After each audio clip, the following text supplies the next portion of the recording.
Hello students, आज के इस वीडियो में हम डिस्कस करेंगे क्लाउड कंप्यूटिंग इन्वायरमेंट्स के बारे में। क्लाउड कंप्यूटिंग इन्वायरमेंट्स का मतलब ये होता है कि बहुत सारे ऐसे कंपोनेंट्स जो क्लाउड कंप्यूटिंग सर्विसेज को मीनिंगफुल बनाने में हेल्प करते हैं वो इन्वायरमेंट में आ जाते हैं। जैसे कि हमारा इन्वायरमेंट क्या होता है, हमारे आसपास जो चीज़ें हैं वो हमारे इन्वायरमेंट में आ जाती हैं। जैसे अगर हम किसी पार्क में बैठे हुए हैं तो वहाँ पे जो ग्रीनरी है वो इन्वायरमेंट है, जो वहाँ पे ट्रीज़ हैं, डिफरेंट काइंड ऑफ प्लांट्स हैं वो इन्वायरमेंट में आ रहे हैं। वहाँ पे जो लोग खेल रहे हैं, जो एनिमल्स खेल रहे हैं, वो बच्चे खेल रहे हैं, वो एक इन्वायरमेंट है। और हमारा इन्वायरमेंट क्या होता है कि हम कहाँ बैठते हैं, कहाँ उठते हैं, क्या हम एक्टिविटीज़ परफॉर्म करते हैं, किन लोगों से हम मिलते हैं, क्या हम जॉब, किस तरह के हमारे आसपास जॉब अपॉर्चुनिटीज़ हैं, क्या हमारे पास में आसपास में रिसोर्सेज हैं जो कि नेचुरल रिसोर्सेज हैं, कुछ आर्टिफिशियल रिसोर्सेज हैं। तो ये सारी चीज़ें हम इन्वायरमेंट्स में आ जाती हैं। ऐसे ही क्लाउड कंप्यूटिंग को पॉसिबल बनाने के लिए कई सारी टूल्स, कई सारी टेक्निक्स और कई सारे प्लेटफॉर्म्स की ज़रूरत पड़ती है जो कि ओवरऑल मिलाकर क्लाउड कंप्यूटिंग इन्वायरमेंट्स बनाते हैं। तो सबसे पहले हम क्लाउड कंप्यूटिंग इन्वायरमेंट्स में हमें ऑन प्रीमाइज कंप्यूटिंग या बाकी के जो पॉइंट्स हैं इनको समझने से पहले हम जो मेन पॉइंट है हमारा क्लाउड कंप्यूटिंग उसको समझ लेते हैं, या हम ये कह सकते हैं कि उसको हम रिवाइज़ कर लेते हैं 2 मिनट के अंदर। तो क्लाउड कंप्यूटिंग क्या है? It is a set of hosted servers along with the applications run on it accessible over the internet. तो हम बहुत सिंपल शब्दों में अगर बात करें क्लाउड के बारे में तो ये क्या है, एक तरह से नेटवर्क ऑफ रिमोट सर्वर है या फिर एक सेट है होस्टेड सर्वर्स का। कई सारे सर्वर्स जो कि कुछ सर्विसेज को होस्ट कर रहे हैं, जैसे कुछ एप्लीकेशंस को होस्ट कर रहे हैं, उनका एक सेट है। और हम क्या कर सकते हैं, इन सर्वर्स पे कंप्यूटिंग को परफॉर्म कर सकते हैं। सिर्फ हमें किसकी ज़रूरत पड़ेगी? इंटरनेट की ज़रूरत पड़ेगी। उसके बाद बात आती है क्लाउड कंप्यूटिंग की। कंप्यूटिंग वर्ड जब ऐड होता है तो कंप्यूटिंग का मतलब ये होता है कि और भी कई सारी चीज़ें उसमें ऐड हो जाती हैं। यानी कि सिर्फ और सिर्फ हम स्टोरेज ही हमें नहीं मिल रहा है, हमारे पास इंफ्रास्ट्रक्चर भी आ रहा है।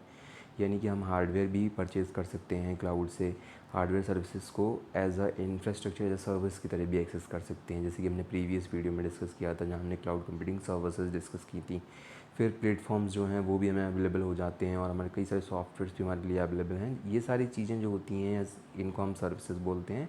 और ये सर्विसेज जो हम लेते हैं वो सब्सक्रिप्शन बेसिस पे होती हैं। सब्सक्रिप्शन मतलब होता है आपने एक्टिवेट कर लिए हैं सर्विसेज को। जैसे ही आप सब्सक्रिप्शन ले लेते हो आप सर्वर्स को भी एक्सेस कर सकते हो, एप्लीकेशंस को एक्सेस कर सकते हो, टूल्स को एक्सेस कर सकते हो, स्टोरेज को एक्सेस कर सकते हो, डेटाबेसेस को एक्सेस कर सकते हो। कहीं से भी आप इनको एक्सेस कर सकते हो, चाहे आप अपने घर से एक्सेस करना चाहते हो या फिर आप अपने ऑफिस से भी एक्सेस कर सकते हो, या फिर आप कहीं पहाड़ पर बैठ के भी एक्सेस करना चाह रहे हो तो वहाँ से भी एक्सेस कर सकते हो, या फिर आप कहीं पे भी एक्सेस करना चाह रहे हो जहाँ आप अगर कहीं नेचुरल प्लेस पे विज़िट करने जाते हो या फिर विजिटिंग प्लेसेस पे जाते हो तो वहाँ से भी, किले से भी आप उसको एक्सेस कर सकते हो। तो ये जो रियल वर्ल्ड की examples, why I am giving these real world examples so that you can relate all these techniques and I want to make these topics very much understandable to you, जिससे आप इनको समझ सकें और जब आप भी एग्ज़ाम में लिखने के लिए जाएंगे तो आपको बहुत ज़्यादा बेनिफिट मिलेगा। आपको रटने की ज़रूरत नहीं है, मगअप करने की ज़रूरत नहीं है। इन पॉइंट्स जो हैं आपके माइंड में रहेंगे और इन्हीं पॉइंट्स को आप सम अप करके पैराग्राफ में लिख सकते हो। तो there is no need to manage them on their own physical machines. का सबसे बड़ा एडवांटेज क्या है कि हमें इन सारी चीज़ों को फ़िज़िकल मशीन्स पे हमें फ़िज़िकल मशीन्स जो हैं खुद की, उनको मैनेज करने की ज़रूरत नहीं पड़ती है। तो जितनी इसका बेनिफिट सबसे बड़ा ये होता है कि जितनी भी कॉस्ट आ रही होती है वो सारी एलिमिनेट हो जाती है। ह्यूमन एक्सपर्ट्स को अरेंज करने की कॉस्ट या हायर करने की कॉस्ट भी एलिमिनेट हो गई, हार्डवेयर लेने की कॉस्ट कम हो गई और प्लेटफॉर्म्स लेने की कॉस्ट कम हो गई, सॉफ्टवेयर लेने की कॉस्ट कम हो गई। हमें सिर्फ एक हाई स्पीड इंटरनेट चाहिए और हमारे आईडी पासवर्ड चाहिए, यानी हमारे क्रेडेंशियल्स होने चाहिए जिसकी हेल्प से हम लॉगिन करेंगे उस क्लाउड सर्विस प्रोवाइडर से सर्विस लेके उसके प्लेटफॉर्म में लॉगिन करेंगे, या हम उसके जो भी इंटरफेस उसमें लॉगिन करेंगे, उस इंटरफेस के थ्रू लॉगिन करने के बाद हम वो सर्विसेज को एक्सेस कर सकते हैं जो कि सब्सक्रिप्शन बेसिस पे होती हैं। यानी कि अगर हमने सब्सक्राइब कर रखी तो एक्सेस कर सकते हैं, नहीं सब्सक्राइब कर रखी तो नहीं एक्सेस कर सकते हैं। मैं इसका बहुत अच्छा एग्जांपल देता हूँ आपको।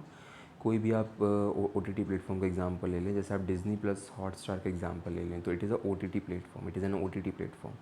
तो ये जो OTT प्लेटफॉर्म होते हैं वो क्लाउड सर्विस बेस्ड सर्विसेज होती हैं।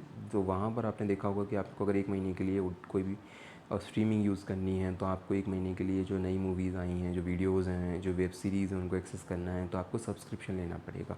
वो सब्सक्रिप्शन की कोई भी फ़ीस हो सकती है, जैसे 150 रुपये है, 200 रुपये, 250 रुपये, वो आपको पे करनी पड़ेगी।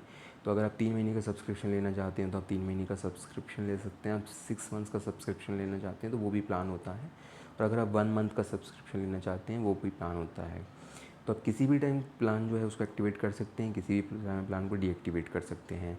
अब बात आती है ऑन प्रीमाइस कंप्यूटिंग की। ये जो टॉपिक पॉइंट्स हैं वो नए हैं हमारे इस जो टॉपिक आज हम डिस्कस कर रहे हैं उसके अंदर। तो सबसे पहला आता है servers and applications. Servers and applications जो होती हैं वो ऑन प्रीमाइस कंप्यूटिंग में आती हैं, यानी हमारे पास में हमारे ही एंड पे हम सर्वर्स और एप्लीकेशंस को मैनेज करें खुद के डेटा सेंटर्स पे, तो उसको हम बोलते हैं ऑन प्रीमाइस कंप्यूटिंग। इसका मतलब ये है कि कभी कभी जैसे आपने देखा होगा कि आप खुद के द्वारा भी कई सारे काम जो होते हैं उनको परफॉर्म कर लेते हो। कई बार ऐसा होता है कि जैसे कि भाई आपका एग्ज़ाम्पल ले लें, रियल वर्ल्ड एग्ज़ाम्पल, कि आपका कूलर ख़राब हो गया तो आपने खुद ही अपने हाथ से उसको सही कर लिया। या फिर आपके पास में कई सारा स्टोरेज के लिए जैसे आपके घरों में कई स्टोर रूम्स वगैरह होते हैं जहाँ पे आप डेटा जो है उसको स्टोर कर लेते हो, जो आइटम्स होते हैं उनको स्टोर करते हो, उन्हें हम डेटा बोल सकते हैं।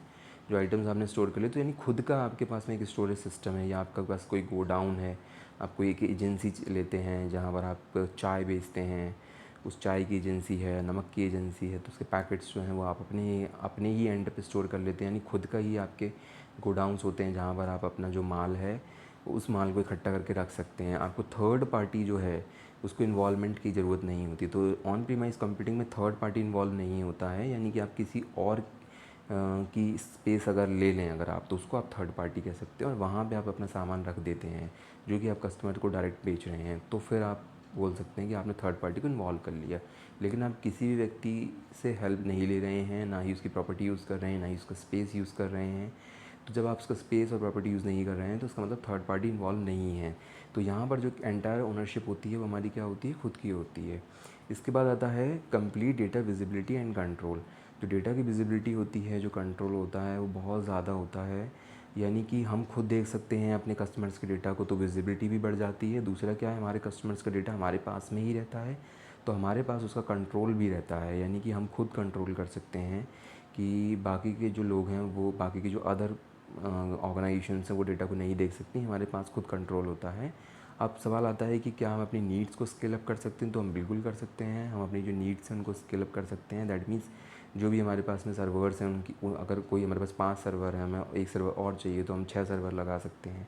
तो हम एक सर्वर की हमारी एक नीड थी एक सर्वर की, तो उसको हम ऐड ऑन भी कर सकते हैं, या कोई सॉफ्टवेयर हमारे पास नहीं था उसको भी हम ऐड ऑन कर सकते हैं। Additional upfront investments in the hardware and software. इस पॉइंट का ये मतलब है कि हार्डवेयर और सॉफ्टवेयर में एडिशनल अपफ्रंट इन्वेस्टमेंट कर सकते हैं हम, and can increase the cost. जो कॉस्ट होती है उसको हम इंक्रीज़ भी कर सकते हैं। इसका मतलब ये है कि हम कर नहीं सकते हैं, वो इंक्रीज़ हो जाती है। ये जो ऑन प्रीमाइस कंप्यूटिंग है वो कॉस्ट को इंक्रीज़ कर देती है, क्योंकि आप जो है वो अपने ही प्रीमाइस पे खुद से डेटा जो सेंटर्स वगैरह हैं उनको हैंडल करते हैं। आप जो क्लाउड सर्विस प्रोवाइडर्स के द्वारा प्रोवाइड किए जाने वाले डेटा सेंटर्स हैं उनको एक्सेस नहीं करते हैं। तो इस केस में क्या होता है कि डेटा सेंटर्स को मैनेज करने के लिए आपको IT एक्सपर्ट्स की ज़रूरत पड़ती है, सर्वर्स एंड एप्लीकेशंस के लिए आपको खुद खर्चा करना पड़ता है। तो उस केस में क्या होता है कि आपकी जो कॉस्ट होती है वो बढ़ जाती है। इसके बाद अगला आता है वर्चुअलाइजेशन। वर्चुअलाइजेशन बहुत सिंपल है, जैसे कि उसके नाम से ही समझ में आ रहा है, ऐसी चीज़, ऐसे कंप्यूटर्स जो हम जिन्हें छू नहीं सकते, टच नहीं कर सकते, या हमारे एंड पर वो फिजिकली प्रेजेंट नहीं होते हैं, लेकिन लॉजिकली वो प्रेजेंट होते हैं क्लाउड सर्विस प्रोवाइडर एंड पे। तो इस तरह के सिमुलेटेड जो कंप्यूटर्स होते हैं वो वर्चुअल कंप्यूटर्स कहलाते हैं। These are like the physical computers. Physical computers की तरह ही होते हैं। दूसरा, ये एफिशिएंसी भी प्रोवाइड करते हैं। इसका मतलब ये है कि वर्चुअलाइजेशन से हम एफिशिएंसी भी बढ़ा सकते हैं। जैसे कि अगर एक ऑफिस के अंदर 10 कंप्यूटर रखे हुए हैं और 2 ही कंप्यूटर यूज़ हो रहे हैं, तो 8 कंप्यूटर का जो भी कॉन्फ़िगरेशन है, जो भी उसकी कैपेसिटी एंड पावर है, वो वेस्ट हो रही है। इसी तरीके से अगर हम इसका अपोजिट बात करें तो वर्चुअलाइजेशन में क्या होता है कि हमारे पास जो स्पेस है उसको हम लॉजिकल पार्ट्स में डिवाइड करके हर पार्ट को किसी न किसी टास्क में असाइन कर देते हैं, जिससे ज़्यादा से ज़्यादा हम जो भी हमारे पास में पावर कैपेसिटी है वो फुल्ली 100 से 99 से 100% तक यूटिलाइज़ हो सकती है।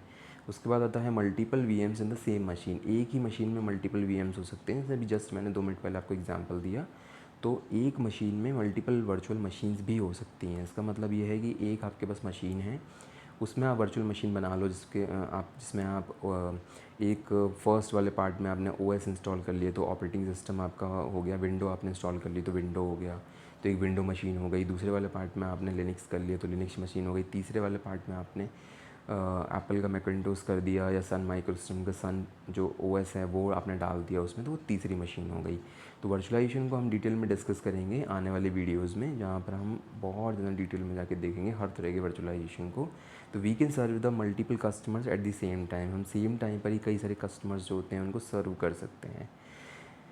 उसके अलावा इससे क्या होता है कि जो कॉस्ट ऑफ कंप्यूटिंग होती है वो भी रिड्यूस हो जाती है। इसके बाद अगला आता है हमारा पॉइंट कंटेनर। कंटेनर कुछ नहीं है, एक स्टैंड अलोन पैकेज सॉफ्टवेयर है जो कि हमें कोड को लिखने के लिए फैसिलिटी प्रोवाइड करा रहा है, हमें रन टाइम के लिए फैसिलिटी प्रोवाइड करा रहा है, हमें सिस्टम टूल्स जो हैं वो मिल रहे हैं, हमारे पास कई सारी लाइब्रेरीज़ मिल रही हैं जिनसे हम डिफरेंट फंक्शनैलिटीज़ को अचीव कर सकते हैं, और कई सारी सेटिंग्स भी मिल रही हैं जिनसे हम अपने सिस्टम को कॉन्फ़िगर कर सकते हैं। तो कंटेनर एक तरह से प्लेटफॉर्म की तरह काम करता है जो कि बहुत लाइट वेट प्लेटफॉर्म होता है। तो ये है हमारा, कुल मिला के हम कह सकते हैं कि एक इंडिविजुअल या स्टैंड अलोन पैकेज सॉफ्टवेयर होता है जिसको हम एक्सेस कर सकते हैं। इसी से मिलता जुलता होता है डॉकर। डॉकर क्या होता है? Docker is required to run the applications. Container is, हम ये कह सकते हैं कि डॉकर और कंटेनर में क्या डिफरेंस है। तो कंटेनर जो होता है उसकी हेल्प से हम डेवलप करते हैं, डेवलपमेंट के लिए सारे टूल्स मिल जाते हैं, और रन करने के लिए जो हमें ज़रूरी होता है that is Docker. It is made in the open source और टेक्नोलॉजी लाइक लिनक्स में इसको बनाया गया था, इसलिए लिनक्स आपको पता है ओपन सोर्स होता है, यानी कोई भी व्यक्ति चाहे अपना कंट्रीब्यूशन दे सकता है, कोड को रीड कर सकता है और खुद का कोड भी ऐड करके कोई नई फंक्शनैलिटी भी उस ऑपरेटिंग सिस्टम में ऐड कर सकता है, इसलिए इसको हम बोलते हैं ओपन सोर्स टेक्नोलॉजी। अब इसका यूज़ हम किस लिए करते हैं? डॉकर का यूज़ एप्लीकेशन को बिल्ड करने के लिए भी करते हैं, लेकिन कंटेनर्स के बेसिस पर करते हैं। हम कंटेनर्स के बेस्ड पर हम एप्लीकेशंस को बिल्ड कर सकते हैं। जैसे आप एग्जांपल ले सकते हो कि भाई आपको, जैसे कोई एक बाइक मैन्युफैक्चरिंग कंपनी है तो वहाँ पर वो बाइक को बना रही है, तो वो एग्जिस्टिंग बाइक जो है उनके बेसिस पे, उन बाइक को बनाने की जो प्रोसेस है उसके बेसिस पे वो डॉकर जो है, आप कह सकते हैं कि आपको और ज़्यादा ऐसी बाइक बनानी है जो बहुत ज़्यादा ट्रेंड में है, तो जो एग्जिस्टिंग है वो भी आप कर सकते हो, उसमें प्लस स्टाइल ऐड कर सकते हो। तो उस तरह से डॉकर कंटेनर काम करते हैं। इसके बाद आता है कि कौन कौन से डिफरेंट जाइंट्स या डिफरेंट कंपनीज़ हैं जो कि क्लाउड सर्विसेज को प्रोवाइड कराते हैं। तो पहला है गूगल क्लाउड। गूगल क्लाउड बहुत ज़्यादा पॉपुलर है, आप सभी यूज़ करते हो, जिसको आप बोलते हो गूगल ड्राइव। गूगल की कई सारी सर्विसेज को आप एक्सेस करते हो, जिसमें से एक होता है गूगल ड्राइव, जहाँ पर हम अपने डॉक्यूमेंट्स वगैरह को सेव कर देते हैं। दूसरा होता है AWS, इसकी फुल फॉर्म होती है अमेजॉन वेब सर्विसेज। तो मोस्ट ऑफ द कंपनीज़ जो मिडिल लेवल ऑर्गेनाइजेशन है, लो लेवल ऑर्गेनाइजेशन या हाई लेवल ऑर्गेनाइजेशन की भी बात करें, तो वो जो क्लाउड अगर यूज़ करती हैं तो AWS बहुत ज़्यादा यूज़ करती हैं। उसके बाद आता है माइक्रोसॉफ्ट एज्योर। आपको पता है माइक्रोसॉफ्ट एज्योर, आपको पता ही होगा कि ये बहुत ज़्यादा इंपॉर्टेंट और जो है हमारा बहुत ज़्यादा इम्पॉर्टेंट जो है हमारा प्लेटफॉर्म है, क्लाउड प्लेटफॉर्म, जो कि माइक्रोसॉफ्ट कंपनी जो है उसके द्वारा प्रोवाइड किया जाता है। And everybody knows who the Microsoft is, it is a big giant in the technical industry. Next big giant is the IBM, and it is also providing the cloud service. Next one is the Oracle Cloud, and there are so many cloud service providers like that. बहुत सारे होते हैं, तो हमने जो main है वो cover कर लिए हैं इसमें। इसके बाद अगला आता है क्लाउड कंप्यूटिंग एडवांटेजेस, जिनको हम आने वाले वीडियोस में डिटेल में डिस्कस करेंगे। उसके बाद आता है क्लाउड कंप्यूटिंग डिप्लॉयमेंट्स मॉडल। तो 4 तरह के डिप्लॉयमेंट्स होते हैं, यानी कि हम रेंज के आधार पे या फिर हम कह सकते हैं कि प्राइवेसी के आधार पे अगर हम देखें तो हम 4 तरीके से डिप्लॉय कर सकते हैं क्लाउड कंप्यूटिंग की सर्विसेज को। पहला होता है प्राइवेट क्लाउड, जहाँ पर बहुत ज़्यादा प्राइवेसी होती है और बहुत स्ट्रिक्टनेस होती है, यानी कि एक पर्टिकुलर एरिया में ही हम या पर्टिकुलर लोग जो हैं वही उसको एक्सेस कर सकते हैं जो कि उस क्लाउड से बिलोंग करते हैं, उस कम्युनिटी से बिलोंग करते हैं। दूसरा होता है public cloud. Public cloud means ये होता है कि हर कोई जाके उसको एक्सेस कर सकता है क्लाउड को, जैसे कि गूगल की कुछ सर्विसेज हैं वो पब्लिक क्लाउड में आ जाती हैं, जिससे हर कोई एक्सेस कर सकता है। उसके बाद आता है कम्युनिटी क्लाउड। जब एक ही तरह के लोग मिलकर एक ग्रुप फॉर्म करते हैं तो एक कम्युनिटी फॉर्म होती है। तो जैसे कि डॉक्टर्स का एक ग्रुप है तो एक मेडिकल साइंस की या डॉक्टर्स की कम्युनिटी बन सकती है, और उस पे जो भी डेटा है वो सारे के सारे जो लोग हैं वो उस डेटा को एक्सेस कर सकते हैं। इसके बाद लास्ट आता है हाइब्रिड क्लाउड। हाइब्रिड क्लाउड मतलब होता है कि अगर इनमें से हम जो 3 क्लाउड पढ़े हैं इनमें से हम कोई भी 2 क्लाउड को मिक्स करते हैं तो हाइब्रिड बन जाएगा। जैसे अगर हम एक कंपनी जो है वो अपने ऑर्गेनाइजेशन के जो इंटरनल डेटा है उसके लिए प्राइवेट क्लाउड यूज़ करे, और जो एक्सटर्नल डेटा है कस्टमर्स का उसको पब्लिक क्लाउड पे एक्सेस करे। तो एक छोटा सा एग्जांपल है, सबको समझ में आ गया होगा कि हाइब्रिड क्लाउड कैसे होता है। और आने वाली वीडियोज़ में हम डिटेल में टाइप्स ऑफ क्लाउड सेक्शन में जाके इन सारे के सारे क्लाउड्स के टाइप्स को हम पढ़ेंगे। अब आता है क्लाउड कंप्यूटिंग सर्विसेज। तो क्लाउड कंप्यूटिंग सर्विसेज भी इन्वायरमेंट के अंदर ही आती हैं, लेकिन ये हम डिटेल में डिस्कस कर चुके हैं। तो अगर आप को ये सर्विसेज के बारे में और ज़्यादा डिटेल में पढ़ना है तो you can watch my video of the cloud computing services that comes under the cloud computing reference model. तो आप प्लेलिस्ट में जाके cloud computing reference model NIST देख सकते हैं। यहाँ पे तीनों सर्विसेज जो हैं उनको दी गई हैं। पहला होता है IaaS यानी इंफ्रास्ट्रक्चर एज अ सर्विस, दूसरा होता है सॉफ्टवेयर एज अ सर्विस, तीसरा होता है platform as a service. So you can watch the video and you can learn about these computing services। इसके बाद आता है who uses the cloud computing, कौन कौन सी क्लाउड कंप्यूटिंग कौन कौन क्लाउड कंप्यूटिंग को यूज़ कर सकता है। तो ये तो बहुत सिंपल सी बात है, आप बता सकते हो बिजनेस जो होते हैं, बिजनेस ग्रुप्स जो होते हैं वो क्लाउड कंप्यूटिंग को यूज़ कर सकते हैं। गवर्नमेंट ऑर्गेनाइजेशन भी क्लाउड कंप्यूटिंग को यूज़ कर सकती हैं, क्योंकि उनको भी उनके पास भी कई ऐसी ऑर्गेनाइजेशन हैं उनके पास बहुत ज़्यादा डेटा होता है और जिन्हें बहुत लार्ज डेटा सेट्स पे कंप्यूटिंग को परफॉर्म करना होता है और कम से कम टाइम में ज़्यादा से ज़्यादा थ्रूपुट चाहिए होता है। और 24/7 वो जो ऑर्गेनाइजेशन है वो काम करती रहती हैं, जैसे कि रेलवे हो गया, बैंकिंग सेक्टर्स हो गया। तो इस तरह के जो गवर्नमेंट सेक्टर्स की जो भी डिपार्टमेंट्स हैं वो भी क्लाउड कंप्यूटिंग की सर्विसेज को एक्सेस कर सकते हैं। Even the individual can also access the cloud computing services. जैसे कि हम चाहें तो हम अपने लेवल पे भी क्लाउड कंप्यूटिंग की सर्विसेज को एक्सेस कर सकते हैं। ऐसा नहीं कि हमें अपने संग में 10 लोगों को और लेके चलना पड़ेगा क्लाउड कंप्यूटिंग को यूज़ करने के लिए। उसके बाद आता है डे टू डे ऑपरेशन। हर दिन के जो हमारे ऑपरेशन हम परफॉर्म करते हैं उनमें भी हम क्लाउड कंप्यूटिंग की सर्विसेज को यूज़ कर सकते हैं। और उसके बाद लास्ट पॉइंट है जो कि बहुत ज़्यादा इंपॉर्टेंट है, डेटा स्टोरेज के लिए। तो ज़्यादा से ज़्यादा डेटा अगर हम स्टोर करना चाहते हैं तो हम क्लाउड पे जाकर डेटा को स्टोर कर सकते हैं। तो आज का वीडियो जो था वो जो आज का वीडियो था हमारा वो हमारे किस बारे में था कि क्लाउड कंप्यूटिंग इन्वायरमेंट्स में कौन कौन से सर्विसेज आती हैं, कौन से कंपोनेंट्स आते हैं, कौन से टूल्स आते हैं, टेक्नोलॉजीज़ आती हैं, कंटेनर भी पढ़ा हमने। तो अगर हम समरी की बात करें कि आज हमने क्या देखा, तो हमने देखा कि it powers the business to rapid growth. यानी कि क्लाउड कंप्यूटिंग इन्वायरमेंट जो है वो बिज़नेस को इस तरह की पावर प्रोवाइड कराता है कि ज़्यादा से ज़्यादा बिज़नेस जो है वो अपना बिज़नेस जो डेवलपमेंट, या हम ये कह सकते हैं कि ये बिज़नेस डेवलपमेंट वाला पार्ट है जहाँ पर जो बिज़नेस ग्रुप्स हैं वो अपने बिज़नेस को बहुत तेज़ी से बढ़ा सकते हैं। इसके अलावा scale workloads to meet the real time needs, और जो रियल टाइम नीड्स हैं उनको भी वो उनके वर्कलोड को भी पाने के लिए, या उनके वर्कलोड को, या आप ये कह सकते हो कि जो भी टारगेट है उसको अचीव करने के लिए हम जो वर्कलोड से उसको स्केल कर सकते हैं और स्केल डाउन भी कर सकते हैं, स्केल अप कर सकते हैं, स्केल डाउन कर सकते हैं। यानी कि हम उसको इलास्टिकली हम उसको चेंज कर सकते हैं, डायनामिकली हम उसको चेंज कर सकते हैं, जैसे हम जो रियल टाइम नीड है अपने कस्टमर की उनको वो प्रोवाइड कर सकें। इसके अलावा हमने देखा कि जो फैसिलिटी हमें मिलती है that is high availability, productivity and cost effectiveness. यानी कि बहुत ज़्यादा अवेलेबिलिटी जो है वो हमें मिल रही है क्लाउड कंप्यूटिंग की हेल्प से। यानी रिसोर्सेज हमारे पास बहुत ज़्यादा अवेलेबल हो सकती हैं, प्रोडक्टिविटी बहुत ज़्यादा बढ़ रही है, यानी कम से कम टाइम में कम से कम लोग ज़्यादा से ज़्यादा आउटपुट जो है, थ्रूपुट जो है उसको निकाल पा रहे हैं, ज़्यादा से ज़्यादा आउटपुट रिजल्ट जनरेट कर पा रहे हैं। तो प्रोडक्टिविटी भी बढ़ेगी और कॉस्ट इफेक्टिवनेस भी है। इसका मतलब ये है कि कम से कम कॉस्ट है, कॉस्ट जो होती है वो एलिमिनेट हो रही है, तो कॉस्ट की एफिशिएंसी भी बढ़ रही है। अब आता है कि जो हमने देखा था कि क्लाउड कंप्यूटिंग के जो एडवांटेजेस क्या होते हैं, तो इसके एडवांटेजेस हम जो हैं वो पढ़ लेते हैं। सिर्फ हम लाइन जो पॉइंट्स हैं वो पढ़ लेते हैं कि पहला एडवांटेज है कॉस्ट सेविंग, इसमें हम कॉस्ट सेव कर लेते हैं। दूसरा एग्जांपल है रिलायबिलिटी, तीसरा है अवेलेबिलिटी, चौथा है मोबिलिटी। तो इन एग्जांपल्स को हम डिटेल में एक अलग से एक वीडियो बनाएंगे, इसमें हम डिस्कस करेंगे क्लाउड कंप्यूटिंग एडवांटेजेस को। तो if you like this video please subscribe my channel and share with your friends, and your one subscription is very much important, and the sharing of this video is very much important for the students community as well as the teaching fraternity, so that we can those students can learn from this video, and the freshers, the teachers who comes in the teaching industries, recently they are coming inside the teaching industry, they can also be benefited. All the other teachers those are teaching the cloud computing to their colleges, they can also teach with the help of these videos, as well as the students, those are the BTech students and MCA students, those can learn the cloud computing concepts from this video. तो जितना ज़्यादा हो सकता है आप इस video को like करें, जितना ज़्यादा हो सकता है इस वीडियो को आप सब्सक्राइब करें। आपको ऐसे और ज़्यादा वीडियो चाहिए हो तो आप इस चैनल को सब्सक्राइब करें और लोगों से सब्सक्राइब करवाएं, यानी कि अपने बैचमेट से सब्सक्राइब करवाएं।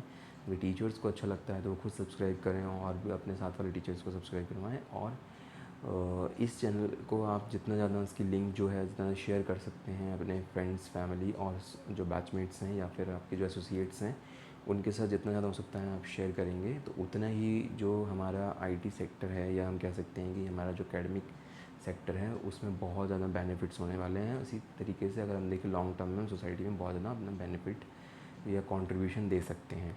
So thank you so much guys for watching this video and keep learning and good luck.